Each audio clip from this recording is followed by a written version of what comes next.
جەنگ کردنەوەی دەرگای ژوورێکی تاریکە هیچ کەس نازانێت لەناو ژوورەکەیە چی ڕۆئەیە. ئادۆڵف هیتلەر پێشنیۆڕۆی ئەمڕۆ هێرشی سەربازی هاوبەشی نێوان ئەمریکا و ئیسرائیل بۆ سەر خاکێران دەستی پێکرد. سەرەتا هێرشەکان چەند ناوچە و شارێکی ئێرانیان گرتەوە. دیارترین ئەو ناوچانە کۆمەڵگەی سەرۆکایەتیە لە تارانی پایتەخت، هەروەها وێستگە ئەتۆمیەکانی ئەسفەهان و هەروەها چەند ناوچەیەکیش لە شاری شیراز کەوتنە بەر هێرشی ئاسمانی فڕۆکە جەنگیەکانی ئەمریکا و ئیسرائیل.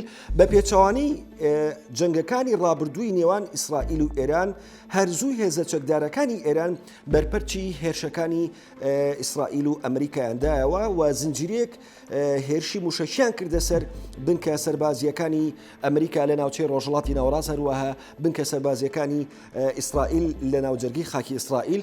سەرەتا هێزە چەکدارەکانی ئێران زنجیرێک هێرشی موشەکیان کردە سەر بنکەی سەربازی عدێدە لە قەتەر کە گەورەترین بنکەی سەربازی ئەمریکیە لە ناوچەی ڕۆژهەڵاتی ناوەڕاست و زیاتر لە 10,000 سەربازی ئەمریکی لە خۆ دەگرێت. دوا بەدوای هێرشەکانی عدێدە هێرشی موشەکی کرایە سەر بنکەی سەربازی جفێر لە بەحرین لە نزیک مەنامەی پایتەختی بەحرین کە نزیکەی 9,000 سەربازی ئەمریکایی تێدایە. هەروەها بنکە سەربازیەکانی ئەمریکا لە ئیماراتی عەرەبی و عەربستانی سعودیش لەلایەن سوپای پازارانی ئێرانەوە موشکباران کراون.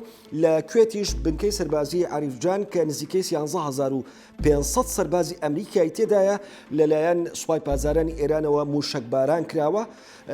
بەدەر لە وڵاتانی خلیجی عەرەبی کەنداوی عەرەبی یەکێکە لەو ناوچانی کە لەلایەن سوپای پازارانی ئێرانەوە موشکباران کراوە بنکەی سەربازی حەریرە لە شاری هەولێر کە نزیکەی 950 سەربازی ئەمریکایی تێدایە.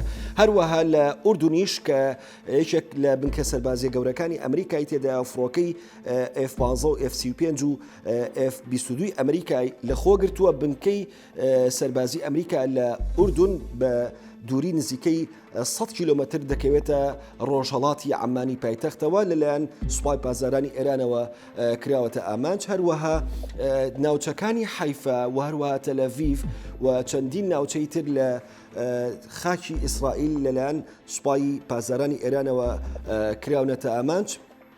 و هەروەها گروپی چەکداری حوسیەکانی ئێمەنیش هەڕەشی ئەوان کرد کە بە زووترین کات دەسەکەنەوە بە هێرشە موشەکیەکانیان بۆ سەرخاکی ئیسرائیل و هەروەها سەرجەم ئەو کەشتیە بازرگانی و جەنگیانی ئەمریکا کە لە ناوچەی دەریای سووردا هاتوچۆکەن.